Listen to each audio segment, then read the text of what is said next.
Bismillahirrahmanirrahim. Assalamualaikum warahmatullahi taala wabarakatuh dan salam sejahtera. Saya Liz Halima Ajia Wangkana, pegawai SI Partner Plus PPD Beaufort, akan membentangkan amalan baik SIP Partner Plus dan SISC Plus PPD Beaufort dalam selia bantu coaching and mentoring menggunakan pendekatan 3S Plus dalam memotivasi dan memantapkan pengurusan sekolah. Sebagai pengenalannya, jika kita lihat KPM berhasrat dalam merealisasikan Plan Pembangunan Pendidikan Malaysia atau PPPM, iaitu dengan cara memberikan latihan kemahiran dan pembangunan kualiti yang berterusan kepada para pemimpin melalui bimbingan coach atau rakan bimbingan. Oleh itu, sudah tiba masanya pihak-pihak yang ada kaitan dengan institusi pendidikan perlu menyediakan ekosistem pembelajaran yang dapat menggalakkan pemikiran kreatif dalam kalangan guru dan murid untuk mencapai lonjakan sarjana, seperti mana yang disebutkan dalam buku Panduan Transformasi Daerah Mazlan Muhammad 2013. Rentetan dari perkara ini, maka saya telah mengambil inisiatif untuk melaksanakan pendekatan yang lebih baik dalam sesi bimbingan selia bantu coaching and mentoring dengan pendekatan merapatkan lagi hubungan, membina rapport, membina keyakinan dan kepercayaan serta daya saing dalam membangunkan pengurusan. Isu utama pada mulanya saya menjawat jawatan SI Partner Plus ini, saya melihat beberapa isu dalam pengurusan segelintir pengurus kita.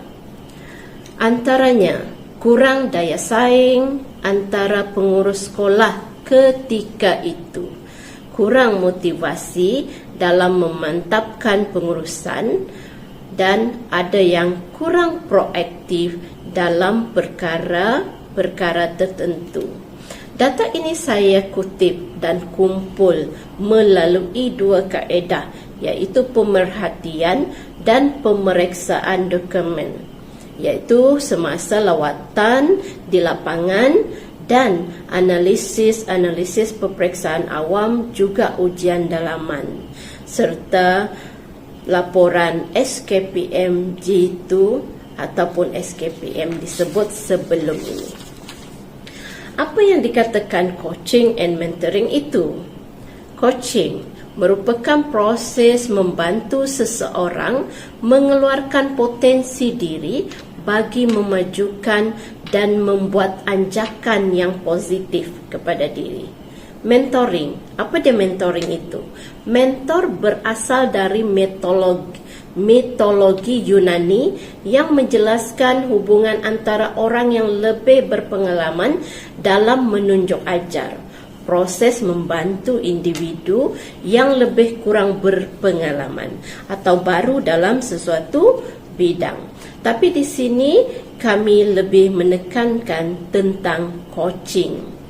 Coaching and mentoring adalah satu pendekatan yang relevan pada abad ini dan dipercayai berkesan dalam membantu pembangunan pendidikan dan meningkatkan motivasi kalangan pemimpin.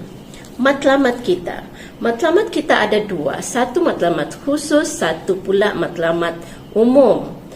Matlamat khusus adalah bagi menjawab isu atau persoalan yang dikemukakan dalam amalan ini. Pertama, meningkatkan daya saing dalam kalangan pemimpin sekolah. Yang kedua, memotivasikan PGB dalam memantapkan pengurusan, dan seterusnya meningkatkan komitmen dan daya kreativiti PGB dan guru. Secara keseluruhan, kita ingin memastikan dengan tercapainya matlamat khusus dan kita mengharapkan kita juga boleh meningkatkan prestasi sekolah dalam 3 bidang utama, iaitu kurikulum, co-curriculum dan juga bidang HEM, serta menjadikan sekolah tempat yang kondusif bagi pelajar dan warganya, serta boleh menggalakkan hubungan yang baik dengan ibu bapa dan masyarakat luar ataupun komuniti. Melihat kepada kerangka pendekatan CNM kita. Okey, bila kita melihat kerangka ini, 3S, apa sebenarnya 3S plus ini yang saya ketengahkan? Pendekatan 3S ini, 3S plus ini merupakan kemahiran-kemahiran atau skills yang perlu ada semasa bimbingan selia bantu dijalankan di sekolah. 3S plus ini, yang pertama merujuk kepada soft touch skill, ya, skill di sana. Yang kedua, friendship skill, dan ketiga, collaboration skill. Skill ini atau kemahiran-kemahiran ini boleh memotivasikan pengurus dan memantapkan pengurusan. Pendekatan 3S dalam CNM ini, kita lihat bagaimana. Soft touch skill, bagaimana kita menyentuh hati ataupun bagaimana kita boleh mengambil hati pengurus sekolah, iaitu dengan menggunakan teknik terbaik untuk mengikut situasi, ya. Contohnya, kalau kita cuba berkomunikasilah dengan baik. Kita perlu jadi pendengar yang aktif. Benalah keyakinan pengurus, beri mereka motivasi yang tinggi, berikan pengiktirafan, penghargaan atau pujian meskipun sekecil ucapan secara lisan. Sentuh hati PGB sebaiknya. Seterusnya, friendship skill, ya, iaitu kemahiran dalam persahabatan. Kita cuba meletakkan diri kita sebagai seorang kawan. Jadikan mereka sebagai partner kita, kawan terbaik kita. Jaga kerahsiaan mereka, jalin komunikasi yang baik, menjaga batas pergaulan, memartabatkan mereka sebagai pengurus dan jadilah rakan yang setia. Collaboration skill pula, di mana kita mempunyai kemahiran berkolaboratif dengan orang lain, ya. Benalah kerjasama dengan tim, kuatkan teamwork kita dalam selia bantu. Biasanya saya berkolaboratif dengan pegawai-pegawai SISC Plus dan pegawai-pegawai di unit-unit lain ataupun sektor yang lain. Kita merancang aktiviti atau program dengan sistematik dan melaksanakannya bersama-sama tanpa tekanan, dengan persefahaman yang tinggi, permuafakatan, dan cuba memahami kehendak tim kita dan koci kita. Apa pula yang dikatakan plus yang saya letakkan dalam pendekatan ini? Plus atau tanda tambah ini bukan kerana SIP ada plus, ya. Tetapi sebenarnya tanda plus atau tambah bermaksud apa-apa juga perkara yang menjadi nilai tambah kepada 3 kemahiran yang menjadi asas pendekatan coaching and mentoring itu tadi.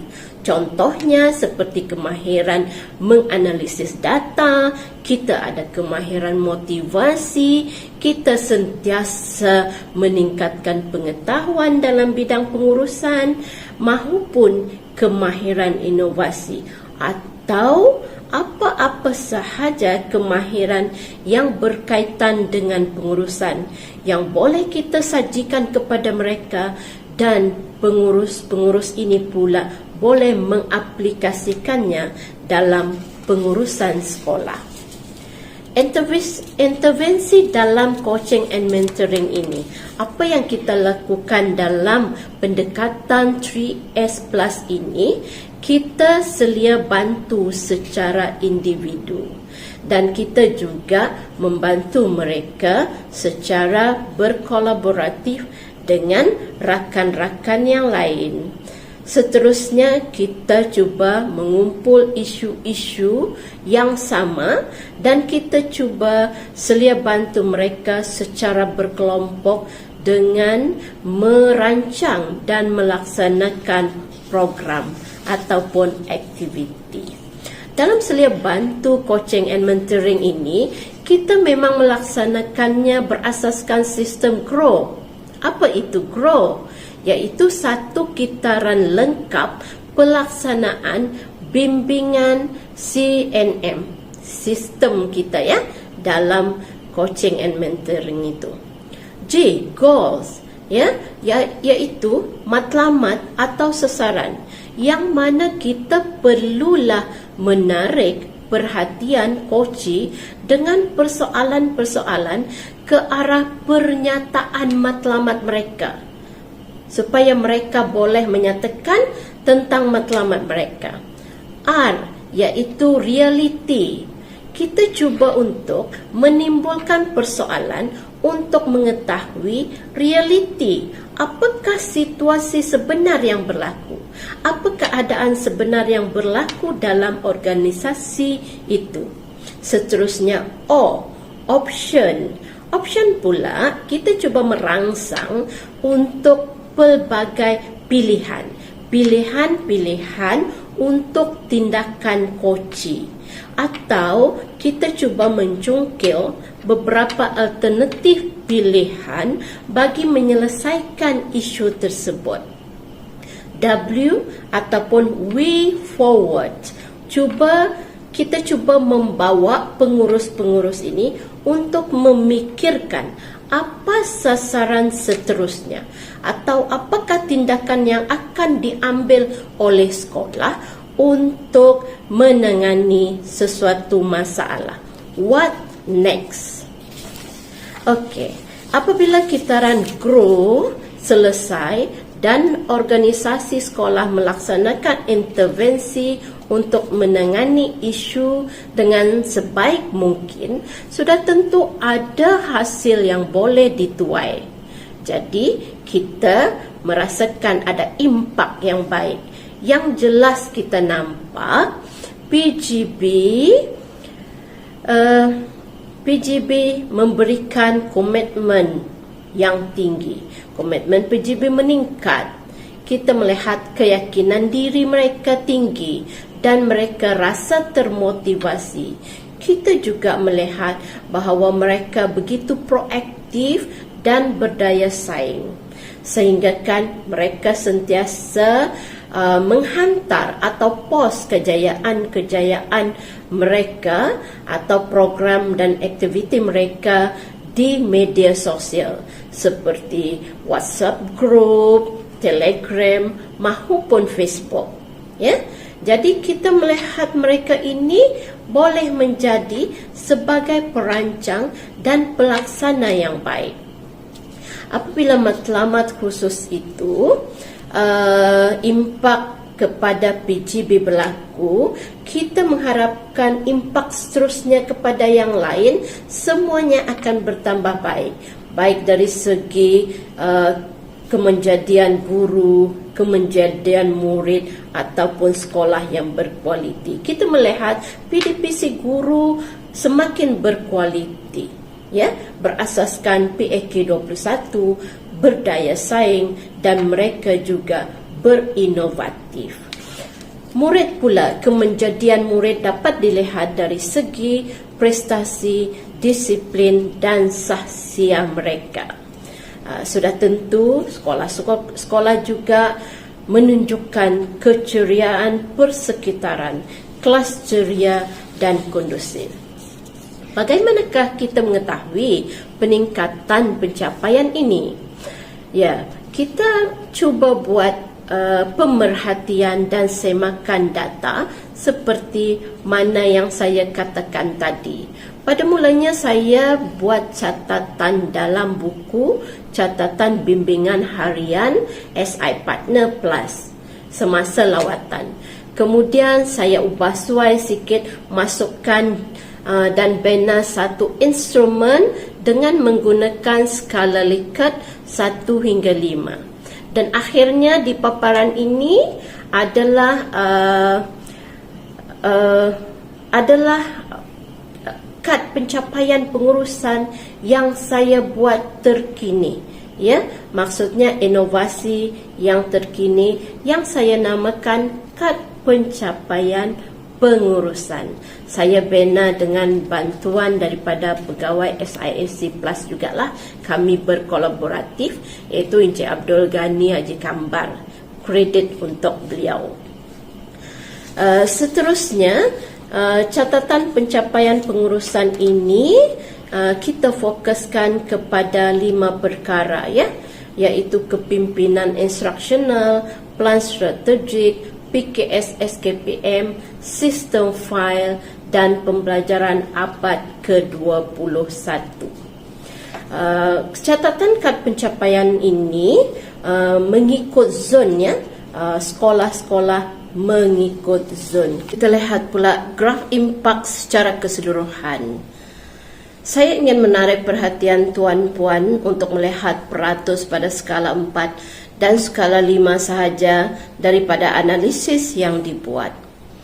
Dalam aspek kepimpinan instruksional, skala 4 tahun 2019 45%, tahun 2020 72%, skala 5 tahun 2019 33% dan tahun 2020 24%. Bagi pengurusan plan strategik, skala 4 2019 57% dan 2020 69%.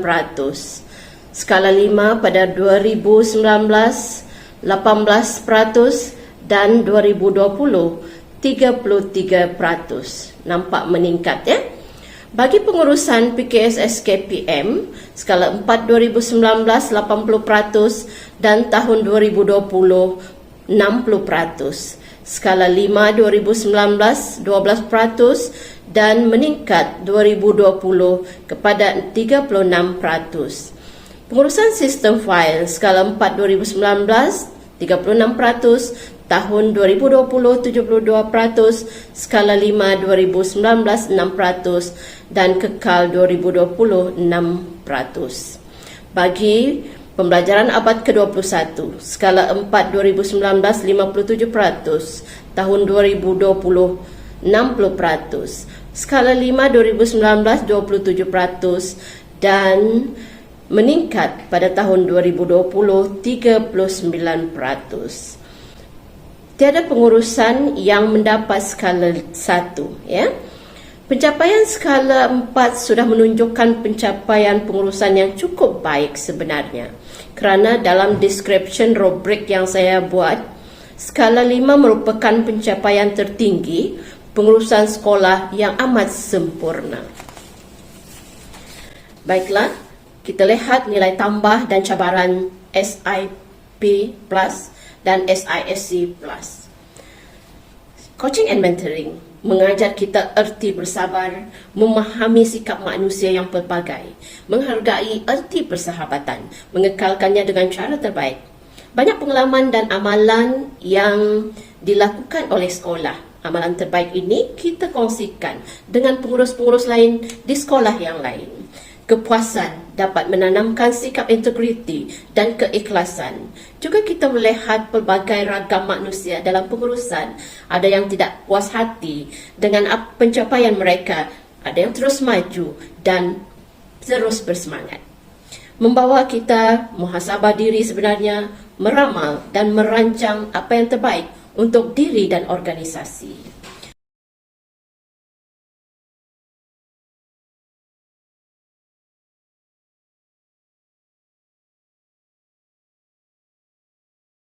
Cabaran kita, sikap segelintir kecil, tapi segelintir kecil saja, yang kurang senang atau tidak menerima, kurang menerima kehadiran kumpulan ini pada mulanya.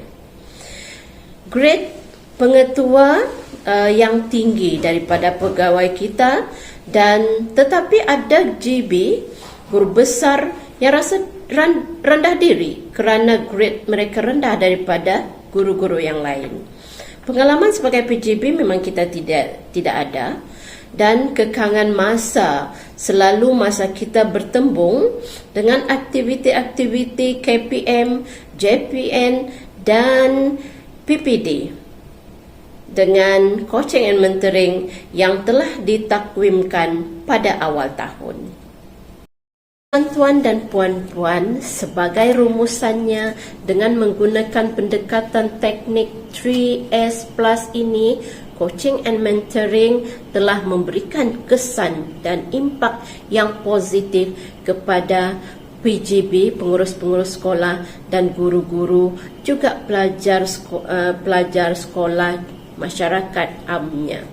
Walau bagaimanapun, pegawai SIP Partner Plus ni, SI Partner Plus ini hanyalah sebagai pengantara dan rakan yang memberikan bantuan. Kekuatan pada pengurus sekolah dan warganya, warga dalam sekolah itu yang menjadi sumber utama kemajuan sekolah. Kita hanya boleh memotivasi dan mendorong mereka. Dalam konteks sekolah, seperti mana yang diperkatakan oleh Rahimah Haji Ahmad tahun 2000. Dalam konteks sekolah, pengetua merupakan orang yang bertanggungjawab menentukan keberkesanan sesebuah sekolah. Harapan dan penambahbaikan.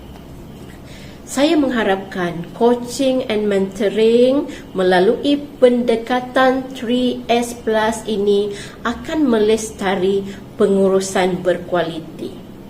Untuk mencapai sekolah berkesan, pembangunan kemahiran dan kualiti pengurusan perlu diperkasakan.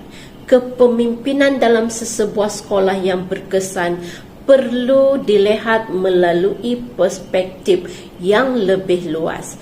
Pendekatan 3S Plus ini akan saya tambah baik dengan innovation tools yang sudah mula saya rangkakan. Okey, gambar-gambar, ini adalah gambar-gambar yang menunjukkan 3S Plus tadi, ya. Kita cuba menunjukkan soft touch skill, friendship skill dan collaboration skill, ya, dan juga kemahiran-kemahiran lain yang kita bawa lah. Okey, gambar seterusnya menunjukkan kualiti yang semakin baik bagi kelas, persekitaran sekolah, tools untuk PAK 21, juga kemenjadian murid. Sebagai penutupnya, sekolah yang berkesan berpaksikan kepada membina komuniti dan hubungan dengan orang lain. Abdul Syukur, 1998. Salam SIP Partner Plus, jauh di mata, dekat di hati. Salam PPD Beaufort the Great, bersama melakar kegemilangan. Sekian, wabillahi taufiq wal hidayah. Wassalamualaikum warahmatullahi taala wabarakatuh. Sekian, terima kasih.